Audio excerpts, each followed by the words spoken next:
Berhenti usah merindukan air,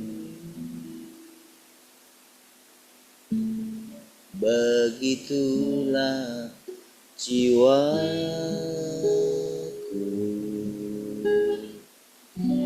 merindukan Engkau.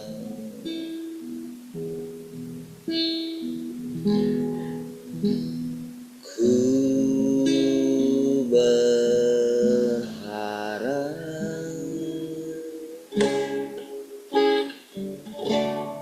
hanya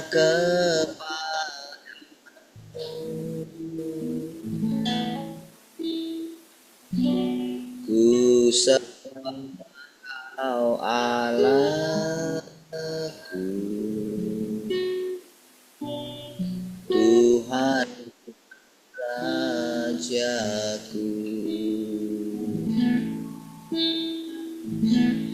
Kaulah sungai kehidupanku yang mengalir segarkan jiwaku. Engkau pengharapanku, ku sembah Kau dengan segenap hatiku.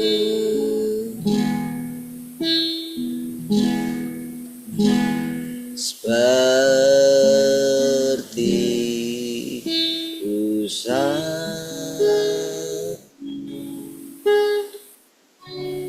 merindukan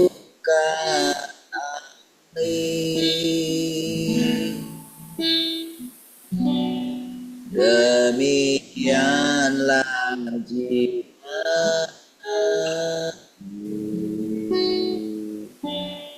merindukan.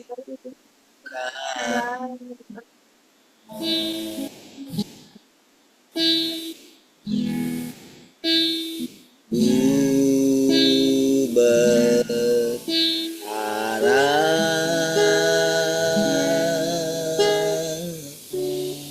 hanya kepadamu, ku sembah Kau Allahku, Tuhan dan Rajaku. Kaulah sungai kehidupanku yang mengalir segarkan jiwaku. Engkau Yesus pengharapanku, ku sembah Kau dengan segenap hatiku.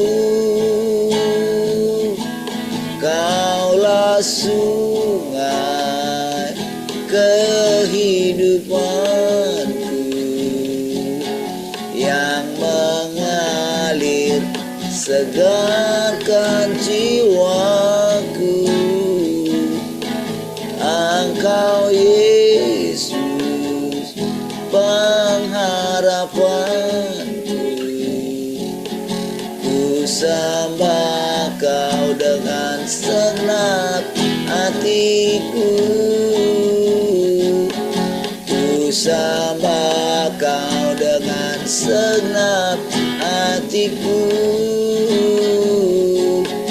Ku sembah Kau dengan segenap hatiku.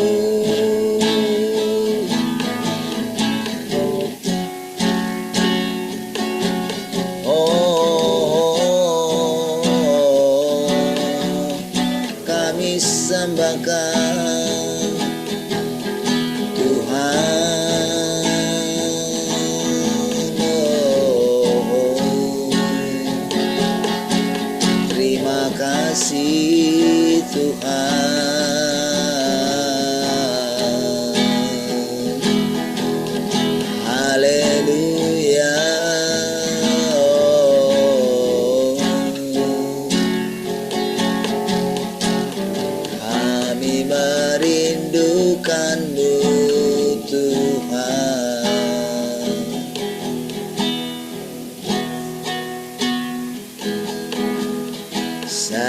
seperti hari yang bersinar, seperti itu kasih Bapa,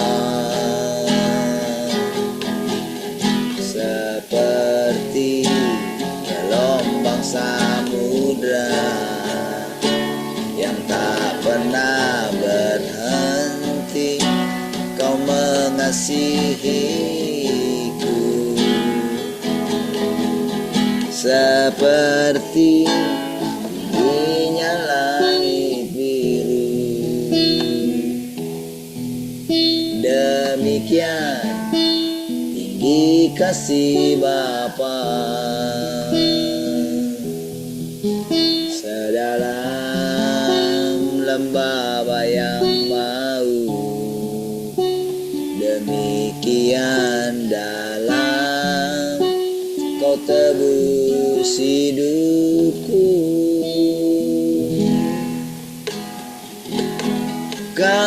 Kasih-Mu lebih dari mentari yang tak berhenti memancarkan sinarnya cinta-Mu, lebih dari samudra tenggelamku di dalam kesetiaan-Mu Tuhan. Terima kasih atas cinta-Mu.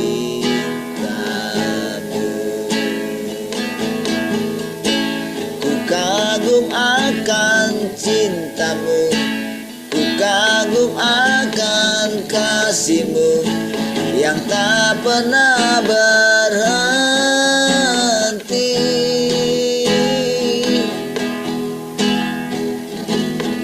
Kasih-Mu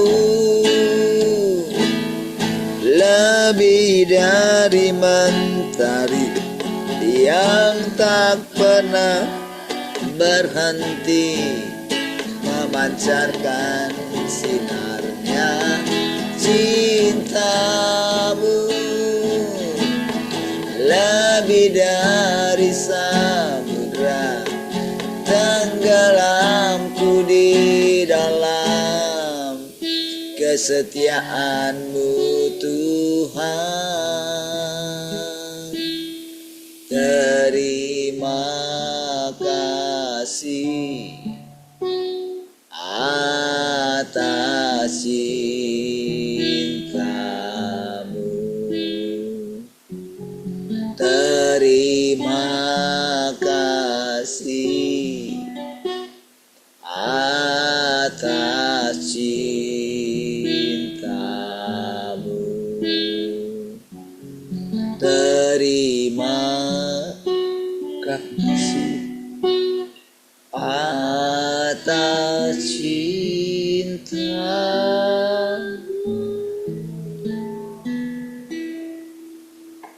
Haleluya. Kasih Tuhan.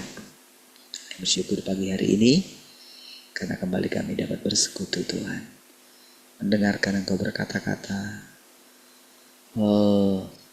memandang wajah lewat mendengarkan perkataan-perkataan-Mu Tuhan. Hikmat-Mu Engkau limpahkan bagi kami. Kami bersyukur. Kami mau tundukkan hati kami Tuhan, pikiran kami, segala gagasan kami, supaya kami dapat mendengarkan hikmat yang baru yang Tuhan sampaikan bagi kami pagi ini. Pujilah Tuhan, haleluya.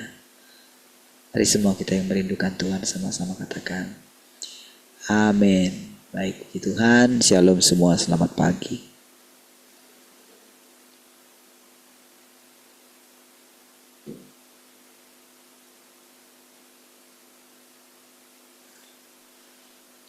Shalom, selamat pagi semuanya. Shalom, selamat pagi semua.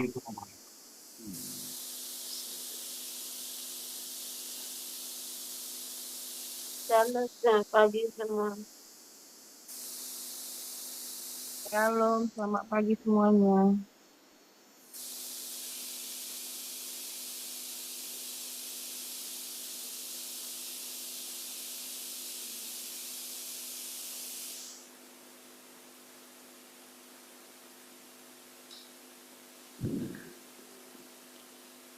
Oke, siapa yang mau sharing? Silakan dulu, saya mau ke bawah sebentar ya.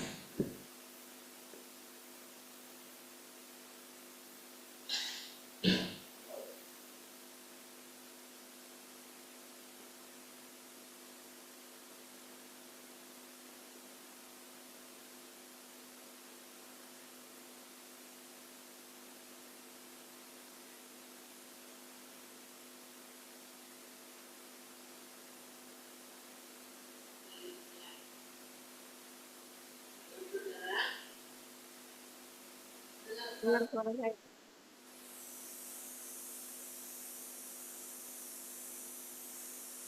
Dengar nggak suara saya? Iya, kita bersyukur kita boleh berkumpul bersama setiap komunitas kita.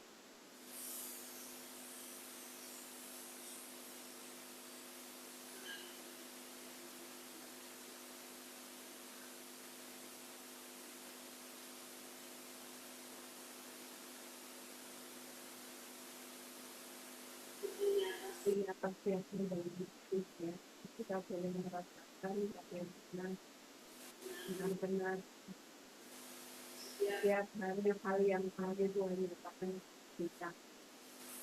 Setiap cerita demi cerita yang kita ceritakan bersama-sama itu saling menguatkan satu dengan yang lain. Dalam cerita-cerita orang di luar sana, ketika kita mendengar gitu, itu hebat bukan? Itu mengajarkan semua manusia dengan bicara itu kan denganmu engkau membawa semua manusia untuk kembali kepada kita percaya lewat apa yang kita ceritakan gitu ya. Jadi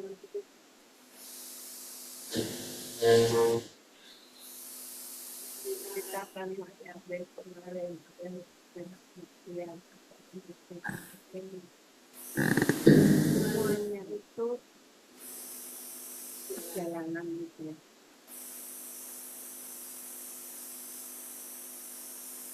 Bagaimana semua manusia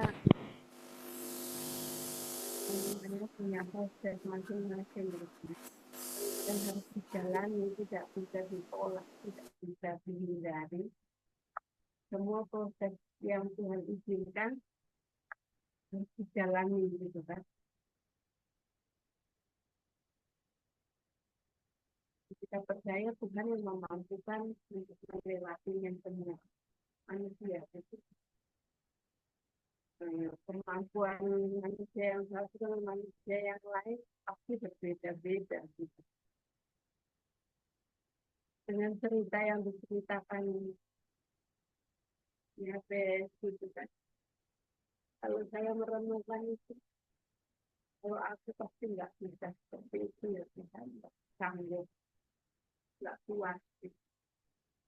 Tapi ibu itu bisa kuat, ibu itu bisa menjalaninya, itu kan anugerah. Gitu. Setiap proses manusia itu kan berbeda-beda gitu dan semuanya tidak ada ukurannya masing-masing. Kita percaya Tuhan mengizinkannya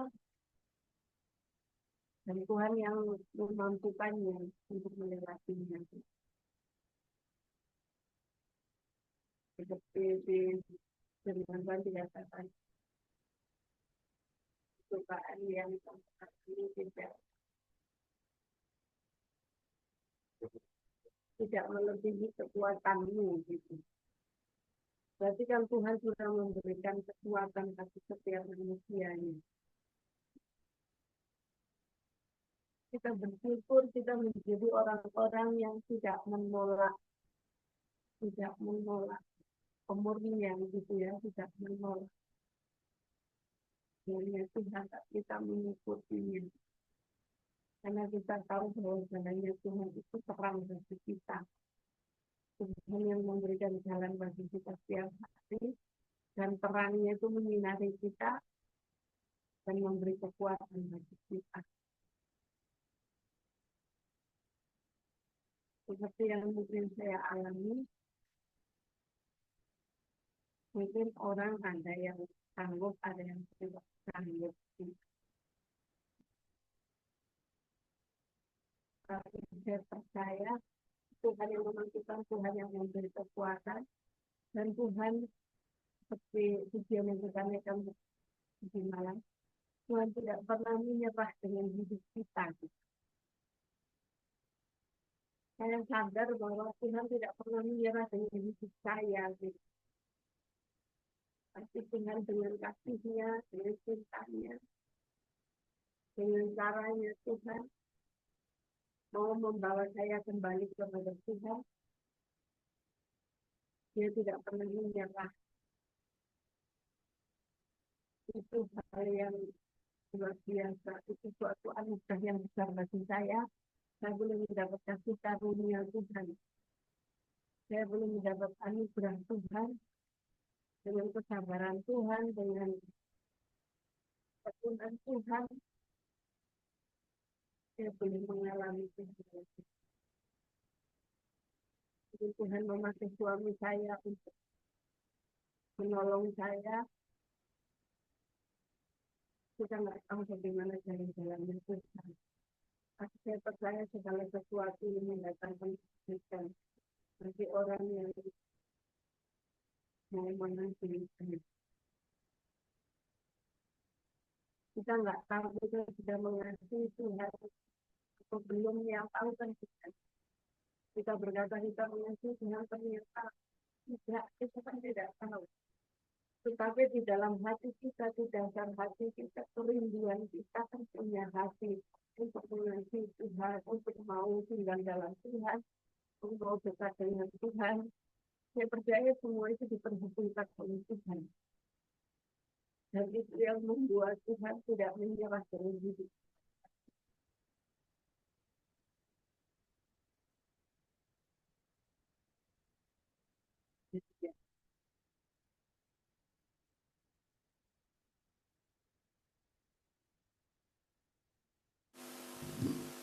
Baik, Puji Tuhan. Oke, cukup jelas suara saya. Oke, baik saudara ya. Mari kita lanjutkan dulu ya.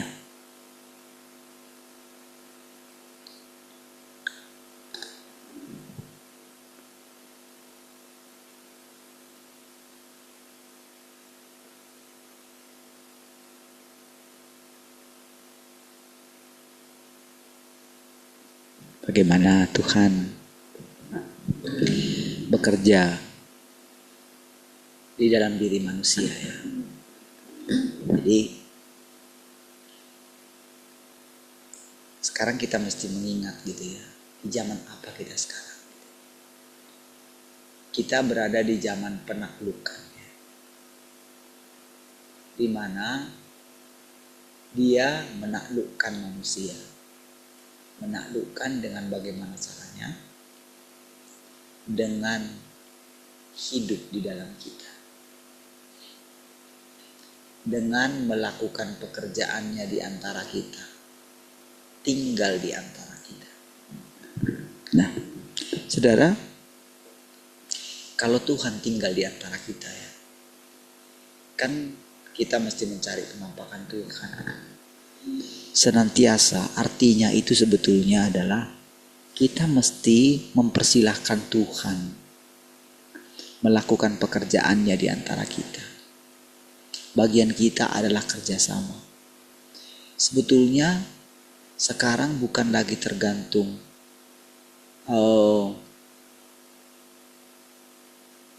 apakah saya kuat atau tidak. Kan. Sebetulnya kita mesti ingat selalu gitu. Jadi ini masanya sekarang, ingat selalu kata-kata ini. Ini penting sekali kata-kata ini. Jadi ini masanya, ini zamannya, zaman sudah berbeda. Oke ya, kalau di zaman yang lampau kita bisa mengatakan itu.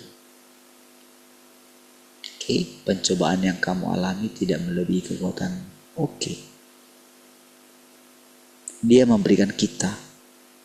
Di zaman yang lalu adalah zaman juga, kalau saudara pertama lihat, zaman Taurat, dikasih Taurat, aturan. Setelah itu kan mereka gak mampu kan, akhirnya apa? Mereka menghakimi kan. Akhirnya mereka itu menyerobot surga kan. Baru aja diberitakan, bertobatlah kerajaan surga sudah dekat. Itu ahli-ahli Taurat itu, mereka buat persyaratan-persyaratan, aturan-aturan untuk masuk surga, saudara. Padahal tidak ada dibuat di situ, saudara. Di Taurat itu tidak ada. Jadi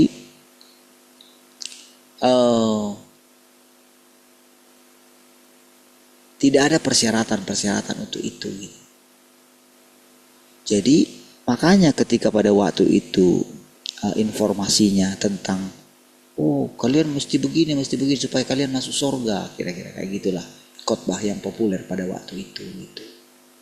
Padahal Yohanes cuma bilang, bertobatlah, kerajaan Allah sudah dekat, kerajaan surga sudah dekat gitu. Jadi karena pada waktu itu memang beritanya itu, kenapa harus seperti itu? Karena itu zamannya di mana Allah yang di sorga itu menunjukkan dirinya sebagai Mesias. Jadi dia sedang mau mempersiapkan jalan untuk Tuhan itu diperkenalkan sebagai manusia gitu loh. Jadi itu adalah zaman yang baru, mereka memasuki zaman yang baru. Tapi karena berita kerajaan sorga itu, jadi agak buyar lah. Padahal Tuhan Yesus selalu berbicara mengenai kerajaan sorga. Yang dibicarakan dia bukan masuk sorga. Bukan. Yang dibicarakan dia adalah perumpamaan tentang kerajaan sorga. Gitu loh. Jadi gak ada. Jadi Yesus itu menceritakan tentang gambaran. Lalu saudara, saking berita tentang Tuhan itu diberitakan terus, jadi orang-orang itu rindu melihat Tuhan yang gak kelihatan itu. Jadi manusia ingin melihat Tuhan dengan caranya gitu loh. Sudah dari dulu kayak gitu. Musa, jadi kerinduan Musa itu selalu mereka ulang-ulang. Perlihatkanlah dirimu. Gitu loh. Jadi pada waktu Tuhan ingin memperlihatkan dirinya, orang Israel malah lari, gak mau kan? Tapi tentu orang-orang pembaca perjanjian lama, orang-orang yang tulus, tentu mereka ingin melihat Tuhan. Makanya Filipus mewakilinya. Tunjukkanlah Bapa itu, sudah cukup bagi kami. Lalu Yesus berbicara yang lain. Ingat ya, semalam kita sudah jelas ya, bagaimana Yesus itu menjadi Tuhan. Siapa yang bilang dia Tuhan? Jadi Bapa yang di sorga lah yang bersaksi tentang dia. Manusia gak bersaksi. Kesaksiannya, perhatikanlah kesaksiannya Yohanes. Kalau itu kesaksian dia, tentu dia tidak akan kecewa dengan Tuhan Yesus. Gak akan kecewa. Pada waktu itu juga kan Yesus itu tidak menganggap dirinya tinggi ketika dia minta dibaptis oleh Yohanes. Perhatikan itu. Yohanesnya itu yang merasa, wah aku gak layak. Memang betul dilihat dia, terlalu besar dia. Ibaratnya kalau zaman sekarang dukun-dukun itu tahu loh saudara. Begitu jumpa dengan seorang yang berisi, dia tahu kira-kira kayak gitu loh. Dia tahu, hebatnya orang ini. Kira-kira kayak gitulah. Jadi kalau dulu saudara, kalau saya misalnya berjumpa dengan dia ada pegangan-pegangannya kayak gitu, ada ilmu-ilmu yang dia tahu kan, dia pasti bisa merasakan gitu. Kayak terikat dia kira-kira kayak gitu, kayak dia nggak bisa ngapa-ngapain gitu. Nah tapi kan kita tetap manusia biasa. Yesus juga menganggap dirinya biasa gitu. Tapi ketika dia mulai berkata-kata, dia jadi disitulah Yesus itu harus bersaksi tentang Bapaknya gitu. Makanya orang menganggap dia itu aneh. Apalagi ketika dia, siapakah ayahku, siapakah ibuku? Kau mesti makan dagingku, minum darahku katanya. Itu benar-benar, kata-kata ini siapa yang bisa mendengarkannya katanya. Iyalah, pada waktu itu nggak bisa dengarkan. Jadi sama seperti sekarang, saudara. Jadi ketika saudara mulai mendengarkan perkataan-perkataan ini, ketahuilah kita sedang memasuki zaman yang berbeda. Jadi kata-kata kita mesti meningkat, mesti berubah. Nggak boleh punya kata-kata seperti tadi. Iya, karena sekarang Tuhanlah yang ingin menampakkan dirinya di dalam kita.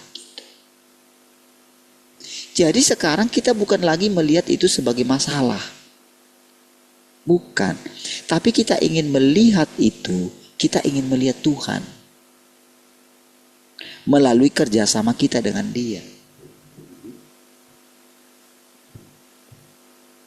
Disitulah kita itu berdoa seperti Yesus berdoa.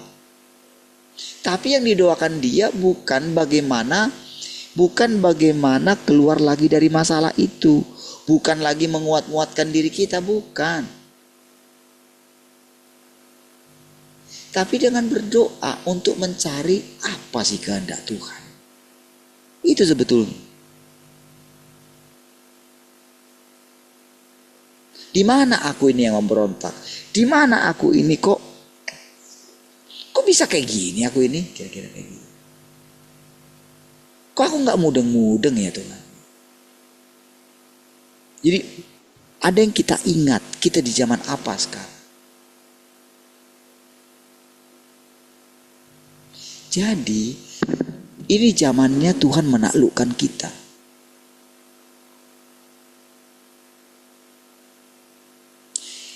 Kita harus buka pintu hati kita. Pintu kita ini, pintu kerajaan kita loh. Kita mesti mengizinkan Dia mulai hidup di dalam kita dan menunjukkan dirinya. Kenapa Dia mesti mau hidup di dalam kita?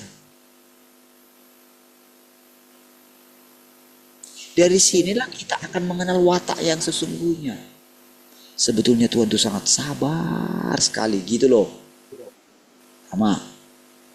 Dia itu disiplin. Dia itu kudus. Kudus ini jadi bukan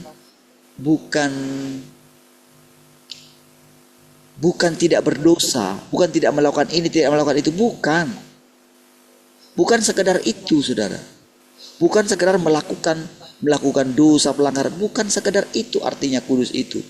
Kudus itu adalah dirinya yang berbeda itu, saudara. Tidak ada kepalsuan di dalamnya, tidak munafik. Apa adanya dia. Memang dia seperti itu gitu. Jadi ketika dia katakan kuduslah kamu sebab aku kudus, supaya kita dapat menerima Dia. Jadi ketika Dia mengatakan kuduslah kamu, itu artinya Dia sedang berfirman, Dia sedang memberikan kekudusannya sama kita. Itu artinya itu. Tapi kalau di zaman dulu, di zaman Taurat, Tuhan menyuruh mereka itu. Jadi Dia berfirman supaya mereka menguduskan diri mereka. Oke? Itu bukan supaya tujuannya nggak bisa mereka kudus, saudara. Nggak bisa. Nggak bisa. Cuman mereka itu harus berusaha dulu. menjaga diri mereka. Supaya apa? Supaya mereka tahu harganya kekudusan.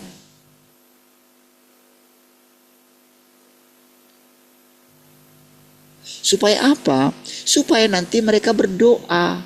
Supaya apa jadi maksudnya Tuhan? Supaya kita itu menjadi ciptaan. Jadi pencipta dengan ciptaan bukan hierarki sebetulnya. Itu satu ketetapan awal.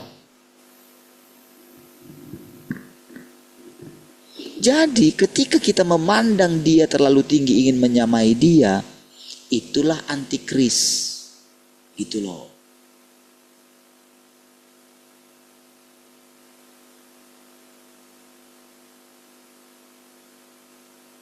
Jadi antikris itu dia, Tuhan gak ciptakan itu, tapi itu ada ketika pertama kali, ketika di kehidupan yang dulu, saudara, ada pemberontakan itu. Jadi itu menyebar dia, itu kayak virus. Tapi itu jugalah yang membuat hikmat Allah itu bertumbuh. Tapi ingat, dari segi watak, ini nggak bisa ketemu dia. Itulah yang membuat dia itu rela menunggu di depan pintu kita.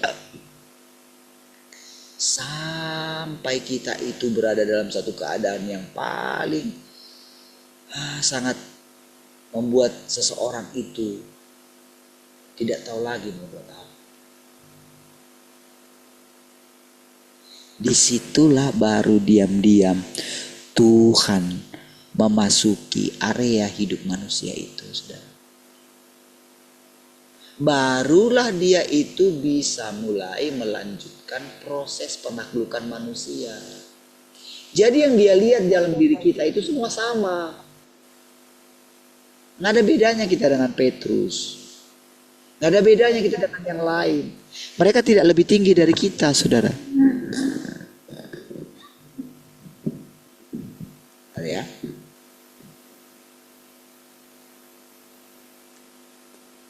Ketika dia memandang kita, saudara mesti catat baik-baik ya. Catat di roh saudara. Mesti ingat ini. Saudara mesti renungkan ini setiap hari dalam hidupmu. Kalau sudah ngomong kayak gini, saudara mesti benar-benar serius memakannya. Kalau saya sudah bicara kayak gini gitu ya.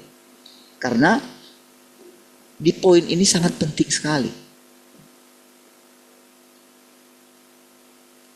Kita itu tidak selalu serius kita.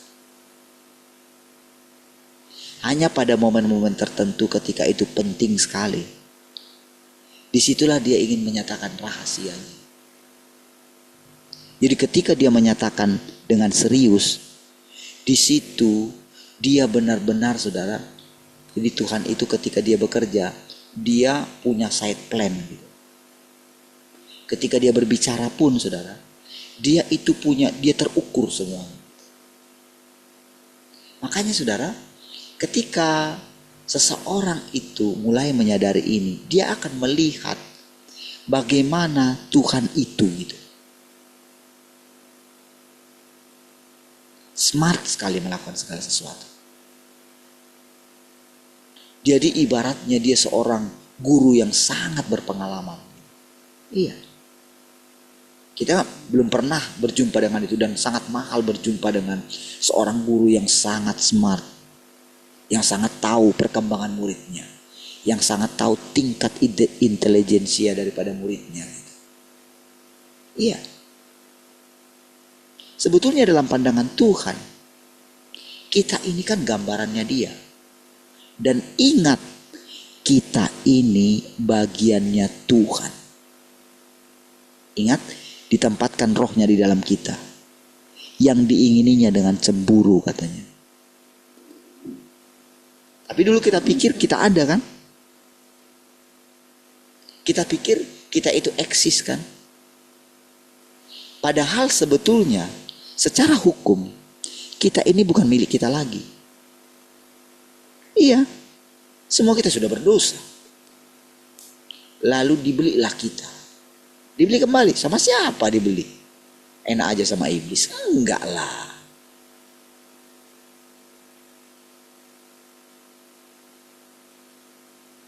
Itu cuma menunjukkan bagaimana sih sebetulnya Tuhan itu. Jadi kalau dikatakan Tuhan itu sudah datang kedua kali, semua kita harus bersuka cita. Siapapun kita.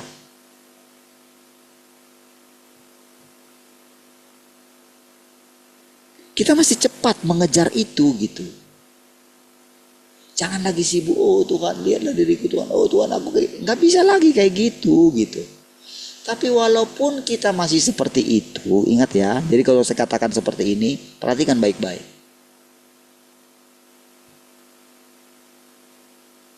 Supaya saudara jangan miss gitu dengan Tuhan ini. Perhatikan sekali lagi, saya ulangi ya. Ini zamannya kita sedang ditaklukkan oleh Tuhan. Artinya hidup kita ini akan kembali kepada Dia. Nyawa kita mesti kita kembalikan kepada Dia. Oke? Kita mesti sadar nih. Melalui apa? Melalui menerima Tuhan yang berinkarnasi. Jadi sekarang dia ajar kita gini. Sekarang lupakan dulu konsepmu sementara.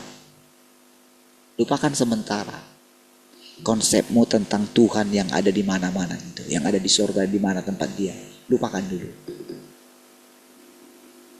Supaya engkau mengenali Tuhan yang berinkarnasi itu sedang datang atas dirimu. Tuhan Yesus pun mengatakan itu dulu. Ketahuilah, aku menyertai kamu. Aku loh, bukan Bapakku, dia bilang.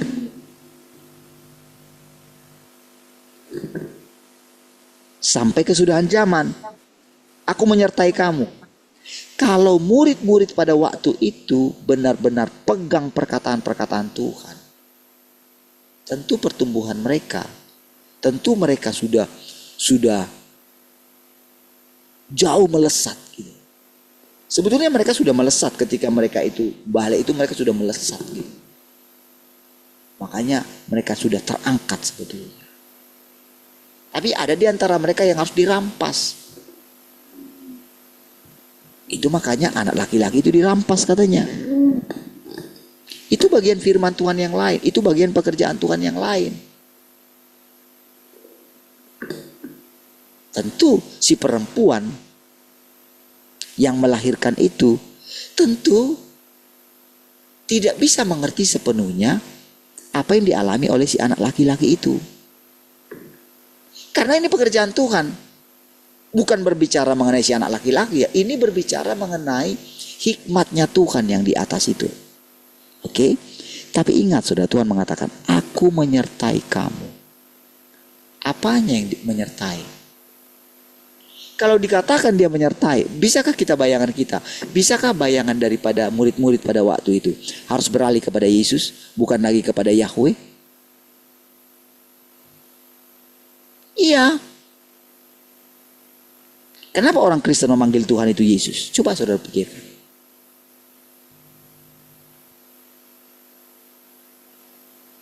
Iya kan? Oh, umat beragama mereka nggak mau, karena apa? Yesus itu manusia. Itu kebodohan.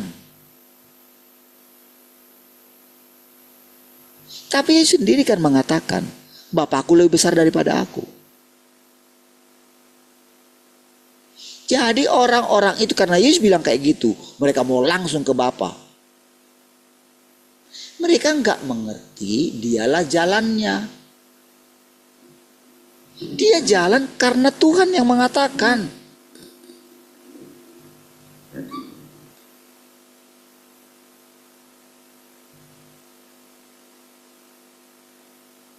Jadi bayangkan ketika Yesus mengatakan, aku menyertai kamu, bukan Bapakku loh menyertai kamu.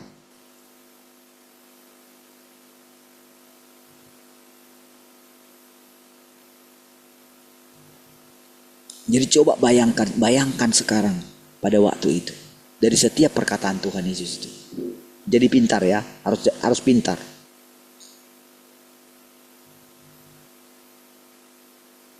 Ketika saudara mendengarkan perkataan ini. Kenapa Yesus mengatakan kalau kamu melihat aku, kamu sudah melihat Bapa? Lalu kenapa dia mengatakan kalau boleh Bapa lalukanlah cawan ini, tapi jangan kehendak. Perhatikan di situ. Bukankah harusnya ketika Yesus ngomong semua itu, ketika dia bisa melakukan apa saja, bukankah harusnya dia tidak perlu mengalami ditinggalkan oleh Bapa?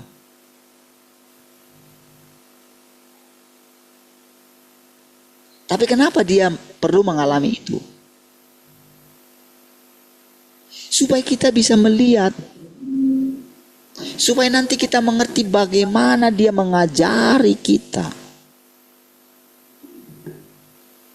Apa yang sebetulnya mengajari kita? Adakah Roh Yesus datang di sini? Bagaimana saya tahu kalau Yesus yang mengajari kita?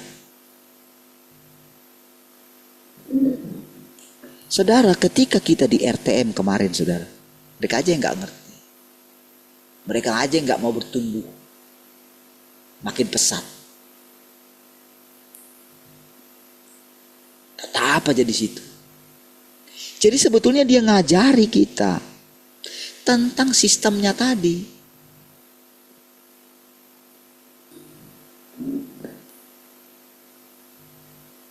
Coba saudara bayangkan. Ketika saudara mendengarkan saya, saudara kan bisa mendengarkan orang-orang di zaman yang lalu, para rasul itu, kayak mereka itu menampakkan diri. Sama ketika saya bicara, saudara bisa melihat Yesus itu menampakkan diri. Tetapi yang terpenting sekarang, bagaimana Tuhan yang Maha Kuasa itu, Dia yang menampakkan diri.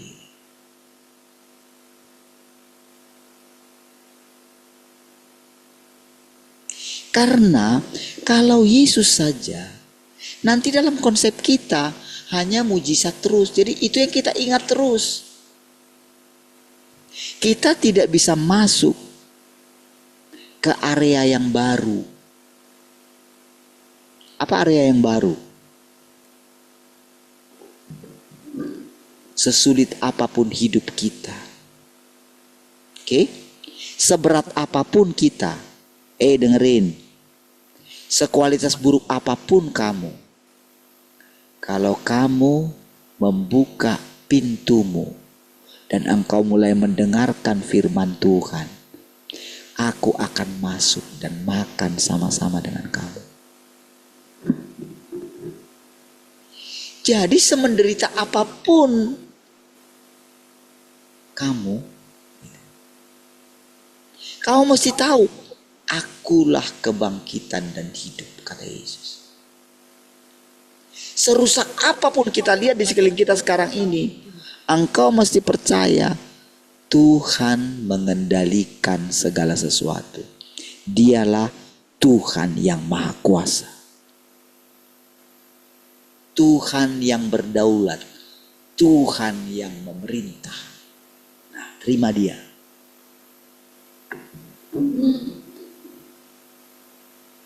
Dalam kondisi apapun gitu, segenting apapun gitu, tenangkan hatimu. Ini aku. Ya. Engkau mesti melebihi mereka. Musa dan sebagainya yang tertulis dalam Alkitab, maksud saya. Atau siapapun yang pernah engkau dengarkan yang mengajari engkau. Engkau mesti bisa mengesampingkan mereka. Dan sekarang engkau mesti mendengarkan bagian dari Tuhan yang lain. Memang mereka satu. Tetapi menurut zaman mereka berbeda. Itu sebabnya kita gak memanggil Yahweh lagi. Ketika kita jadi orang Kristen. Karena Yahweh itu Allah di zaman Taurat. Sekarang kita agak kurang memanggil nama Yesus. Seharusnya. Tetapi walaupun nama Yesus itu masih melekat kuat di dalam pikiran kita, Tuhan juga sedang menaklukkan kita di area situ. Sampai kapan kamu bertahan? Sampai kapan kapan kamu begini? Cuman itu yang bisa Tuhan ucapkan. Selanjutnya akal kita yang berubah, bertumbuh gitu. Naluri kita, nalar kita yang bertumbuh. Pola pikir kita yang harus berubah. Paradigma kita yang harus berubah. Seiring dengan zaman.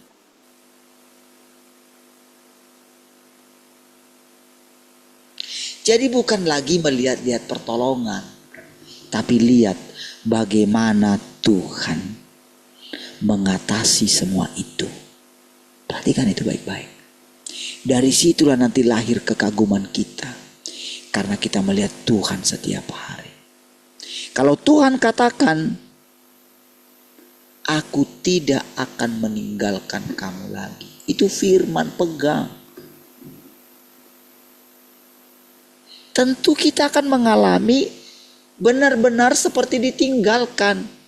Tapi sekarang kau mesti ingat, Tuhan bilang aku menyertai kamu sampai kesudahan zaman katanya. Perhatikan itu. Beritakanlah Injil. Ketahuilah aku menyertai kamu. Itu firman. Jadi setiap orang yang pegang itu, mau keadaan sesulit apapun gitu, Tuhan tetap di sampingnya.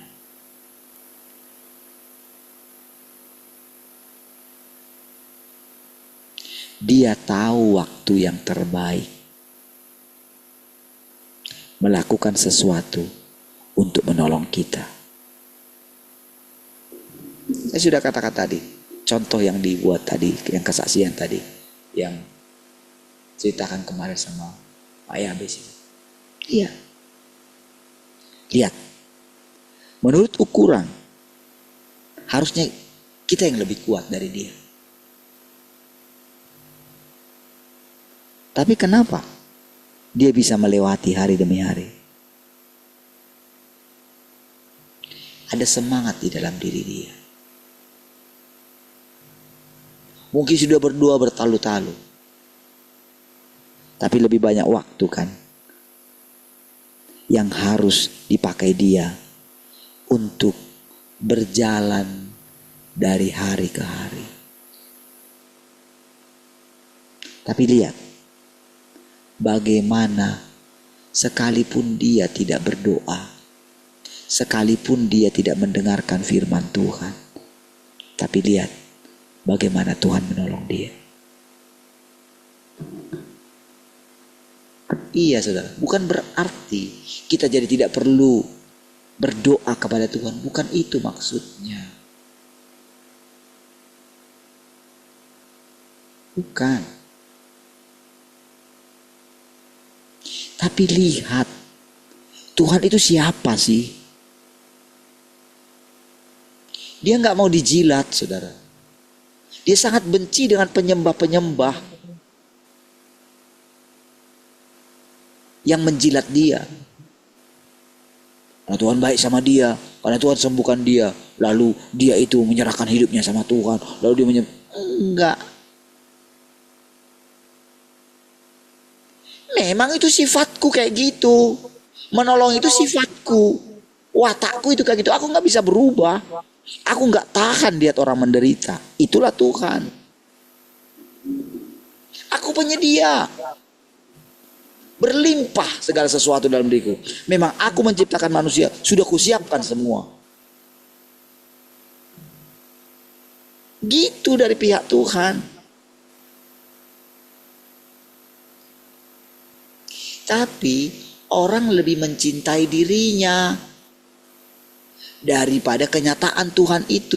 Mereka melupakan Tuhan. Mereka lebih mempercayai kekuatan mereka. Bangsa-bangsa itu lebih mempercayakan ilmu mereka. Kacaulah mereka.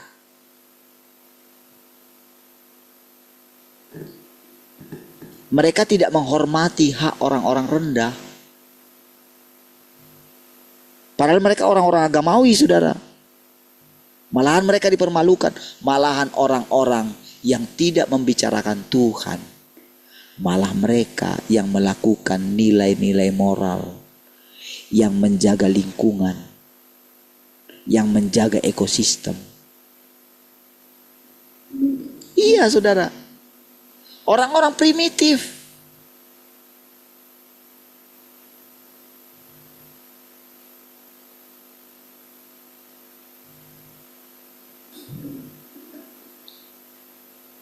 Lihat bagaimana 10 tahun terakhir ini mungkin nampaknya dikatakan membangun di sana sini. Tapi lihat, mungkin di zaman paling mengerikan korupsi, saudara. Paling mengerikan. Paling mengerikan. Iya. Dan sudah kayak gitu, saudara. Mereka ketawa-ketawa. Karena hukum sudah mereka beli. Karena semua orang-orangnya sudah kena getahnya.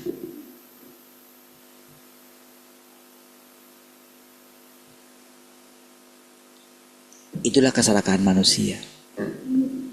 Tapi ketika kita melihat itu, saudara, walaupun nampaknya merajalela, engkau mesti pegang firman Tuhan. Tenangkan hatimu. Engkau akan melihat semua itu dihancurkan. Iya. Engkau mesti pegang itu, tapi bukan itu yang kau harapkan. Tenangkan hatimu. Dengarkan firman Tuhan. Tundukkan hatimu. Biar dirimu ditaklukkan. Dengan seperti itulah pemerintahan Tuhan datang dengan diam-diam. Iya. Mari kita lihat sama-sama. Itulah Tuhan yang menampakkan diri. Jadi kalau dikatakan semua mata akan memandang dia, bukan melihat sosok turun, tidak. Semua orang akan mengalami pemerintahan Tuhan. Itu maksudnya. Semua orang akan melihat murka Tuhan. Gitu loh. Tapi bukan berarti ketika kita melihat murka Tuhan, bukan berarti wajah Tuhan itu jadi bengis. Bukan. Bukan itu maksudnya. Orang akan sampai memukuli dirinya sendiri. Iya.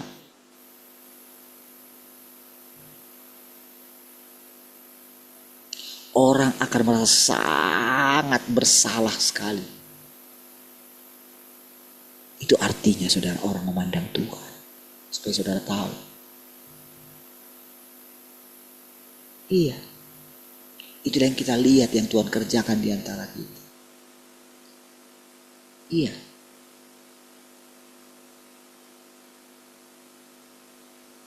Apakah saya tahu kesombongan saya? Apakah saya tahu sedalam apa kesombongan saya? Saya nggak tahu. Saya nggak tahu. Sedalam apa kelebihan yang saya terima dari Tuhan telah membuat saya jadi sombong. Saya tidak tahu, saya tidak menyadari ini. Kalau Tuhan tidak menunjukkan belakangan ini. Tapi apakah saya bisa mengatasinya? Tidak. Nggak bisa, saudara. Kita malang. Kasihan sekali kita. Kasihan sekali manusia ini. Iya. Jadi lihat pola kerjanya itu, saudara. Di satu sisi dia mau mendatangi kita. Di satu sisi dia mau menampakkan diri. Tapi siapa yang bisa menampungnya? Adakah orang yang bisa menampung Tuhan?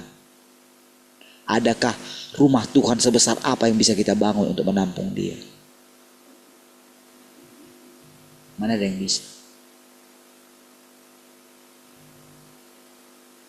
Apakah Yesus bisa menampung seluruh kepenuhan Allah? kamu bisa. Tapi Tuhan bilang,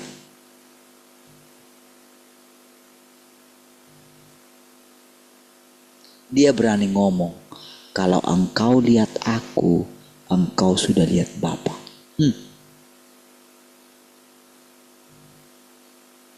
Tahu?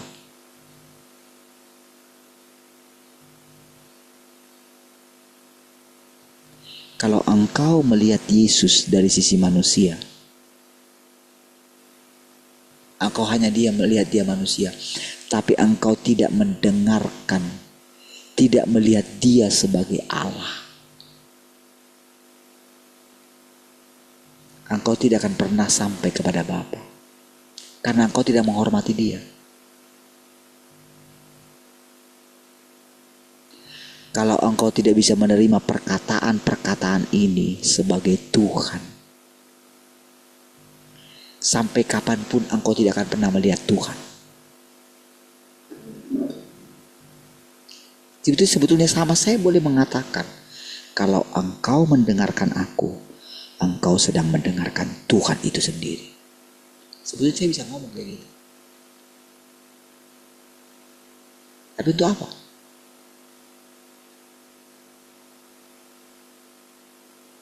Karena semua kita harus mencari penampakan Tuhan. Itu sebabnya ketika saudara bicara, saya harus mendengarkan. Ketika istri saya bicara, ayo kita doa papi, saya mesti mendengarkannya.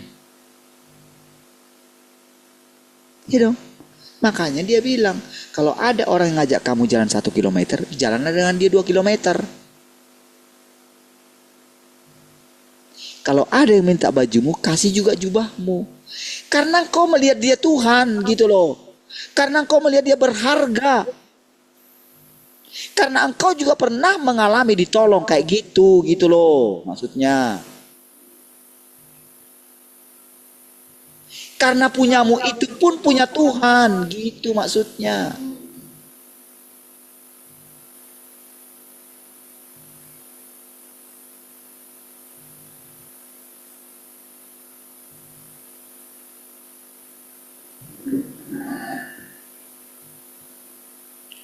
Abraham ketika ada dia di tempatnya Raja Abimelek itu, saudara, dia pikir tidak ada takut akan Tuhan di situ.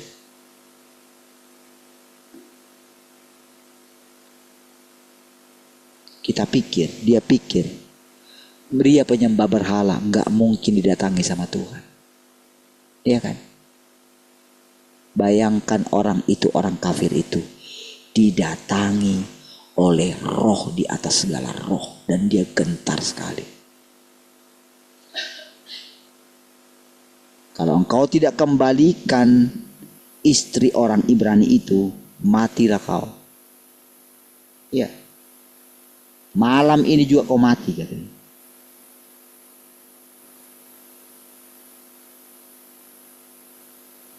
Ketika saya pikir, sudah dulu kita pikir, oh ini punya orang itu. Karena kita berpikir seperti kita itu peminta-minta. Kadang kita pikir kita lebih rendah dari yang punya ini. Karena kita takut. Ketika kemarin itu saudara, ketika rasanya saya gentar. Iya.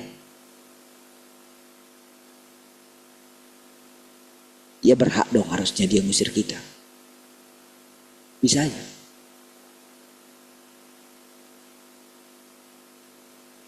Ya, kalau terlambat kan jengkel juga mungkin gitu kan. Tapi tahukah saudara? Tuhan di atas semuanya. Tuhan yang berdaulat. Tapi kita gak bisa maksain kehendak kita. Yang dia lihat adalah melekat gak kita sama Tuhan? Melekat gak kita sama firman-Nya? Bisakah kita punya pikiran seperti Yesus? Kalau boleh Bapa, lalukan cawan ini, tapi jangan kehendakku ya. Lalu saudara, bagaimana sikap kita? Lihat apa yang mau Tuhan lakukan, Jangan atur Tuhan. Jangan atur Tuhan dengan doamu. Jangan paksa Tuhan. Karena kasih Tuhan itu mengalir seperti air. Mengalir terus dia. Dan air itu membersihkan segala kekotoran. Air itu menyegarkan. Air itu memuaskan dahaga. Coba saudara minum air yang benar-benar murni. Dengan air misalnya air galon atau apa. Coba bandingkan kesegarannya. Segar sekali saudara. Iya. Benar-benar ketika kita minum rasanya saudara kita itu benar-benar merasakan satu kepuasan yang luar biasa.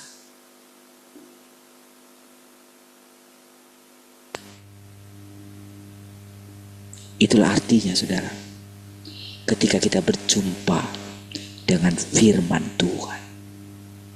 Iya. Dia gak maksa kita.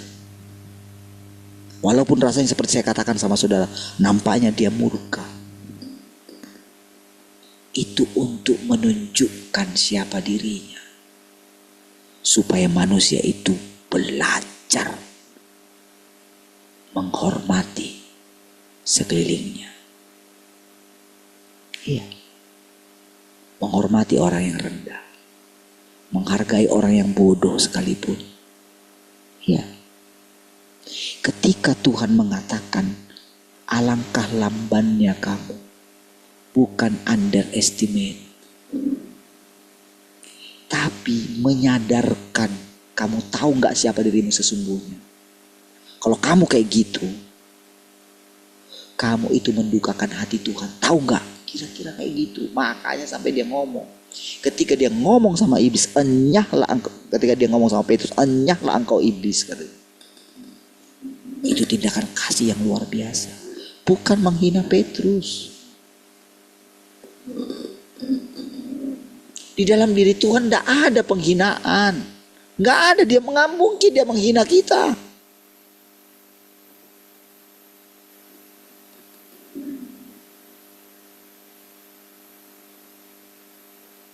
Tapi perlakuan yang kita buat terhadap Tuhan, itu juga yang akan kita terima dari Tuhan. Kalau kamu tidak setia, maka tetap Tuhan setia sebetulnya. Tapi kita akan menerima konsekuensinya. Tapi setiap kali kita datang, kita ingat kembali firman-Nya. Engkau anak, macam mana mau bilang? Tapi sekarang dia mengatakan dengan keras, enyah dari hadapanku.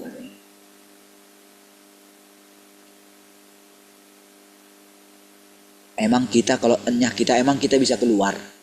Mau kemana kita keluar? Keluar kemana kita? Enyah dari apa? Kita dibuang ke tempat yang jauh kemana?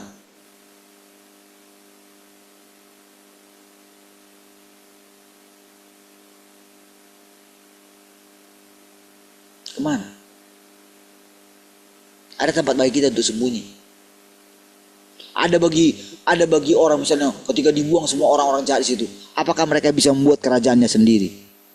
Tidak. Cukup dia berfirman, saudara. Cukup dibuat mereka itu. Lihat nih. Mereka mungkin tidak bisa tidur sekarang. Karena semuanya terbongkar di sana sini. Ya. Mereka mau lari lagi. Timpakan penyakit. Iya. Ya. Mungkin mereka bisa berobat dengan uang mereka. Lihat. Langsung ditutup cut. Pem. Hanya dengan kata-kata kita ini saja, tahu nggak saudara? Tuhan tuh nggak perlu ngapa-ngapain. Hanya dengan kata-kata ini saja semua terjadi. Tapi ingat, kita mesti sadar, ini pemerintahan Tuhan, bukan pemerintahan manusia. Manusia tetaplah manusia, ciptaan tetaplah ciptaan, pencipta tetaplah pencipta. Itu saja yang mesti kita ingat. Iya. Dari situlah kita menguduskan Tuhan itu, saudara. Iya. Jadi kalau kita terhina sekarang, tenang saja. Tenangkan hati. Tersenyum. Iya. Tuhan tidak meninggalkanmu. Jadi jangan pikir tidak ada Tuhan di sini. Ketika keadaanmu kayak gitu, ketika rasanya, aku gimana ini kok rasanya, Tuhan ada di situ. Seandainya pun engkau gila, gitu, Tuhan tetap ada di situ. Gimana coba pikirnya? Masuk pikiranmu enggak? Masuk pikiranmu enggak? Gimana ceritanya bisa? Bisa. Iya. Sesederhana itu, saudara. Tuhan di atas semuanya. Batu saja bisa bicara. Kalau anak-anak di situ tidak memuji-muji Tuhan pada waktu itu,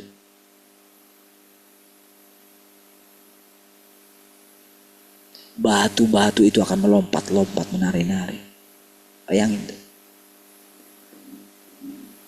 Jadi ketika dia mengatakan pohon ara itu tidak berbuah, bayangkan saudara, tidak musimnya, dia harus berbuah. Bayangkan dia dipaksa, karena Tuhan ada di situ. Artinya, si pohon ara itu harus tahu jadwalnya Tuhan. Cobalah. Berarti dia gak berjaga-jaga kan? Itu pohon ara. Bandingkan dirimu siapa. Kira-kira kayak gitu maksudnya Tuhan ngomong itu. Memperlakukan itu. Betapa ketatnya. Iya saudara. Lihat saudara bagaimana Tuhan menjelaskan kepada kita sekarang. Betapa gamblang. Betapa indahnya. Tuhan bercerita kepada kita. Iya. Tapi walaupun rasanya ketat seperti itu, engkau tetap bisa menerima kasih-Nya. Iya.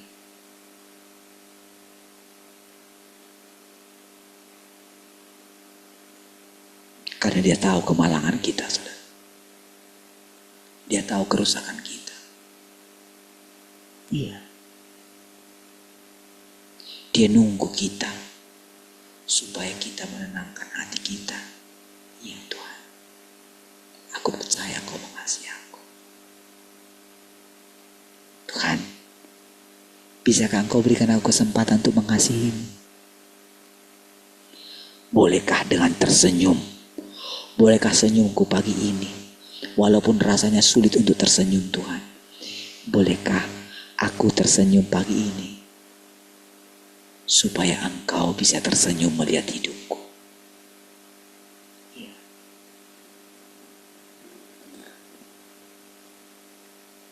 Senyuman kita setiap hari itu jauh lebih bernilai daripada indahnya kicauan burung, saudara. Atau apapun yang pernah saudara dengarkan. Engkau lebih indah daripada semua itu. Pakaianmu yang paling sederhana sekalipun, dandananmu yang paling sederhana sekalipun, saudara, jauh lebih indah daripada semua ciptaannya yang lain, saudara. Ketika dalam keadaanmu mungkin rendah, ada banyak ketakutan dalam dirimu, tapi engkau lebih memilih Tuhan ada di sini. Engkau lebih percaya Tuhan ada di sini. Itu lebih indah Dan engkau bisa mengatakan terima kasih Tuhan. Engkau melakukan segala sesuatu dengan sukacita. Engkau yang masih bekerja, engkau bekerja dengan semangat. Jaga dirimu. Engkau tidak boleh takut terintimidasi terhadap manusia apapun. Engkau mesti tegas dengan itu. Tuhanlah yang memberikan engkau hidup. Tuhanlah yang memberkati engkau, bukan manusia. Tapi memang dia pakai manusia. Tapi engkau mesti sadar, dari Tuhanlah engkau mendapatkan itu semua. Jadi ketika engkau melakukannya, ketika engkau pada posisi tertentu, engkau harus bisa tetap menjaga dirimu. Karena engkau juga pernah di posisi yang paling rendah. Iya sudah. Gak jadi kita baca kan? Baik, mari kita berdoa. Kasih Tuhan. Kami bersyukur untuk persekutuan ini. Terima kasih kami boleh memandang Engkau setiap hari lewat komunitas ini Tuhan. Terima kasih Tuhan. Kami bersyukur. Semua adalah tentang Engkau Tuhan. Kami bersyukur kami boleh mendengarkan perkataan-perkataan Tuhan hari ini. Kami mendapatkan kekuatan yang baru lewat mendengarkan perkataan-perkataan-Mu Tuhan. Terpujilah Tuhan. Bagimu-lah Tuhan segala kemuliaan. Haleluya. Semua yang mengasihi Tuhan sama-sama katakan amin. 1, 2, 3. Oke. Baik, puji Tuhan semua. Tuhan memberkati.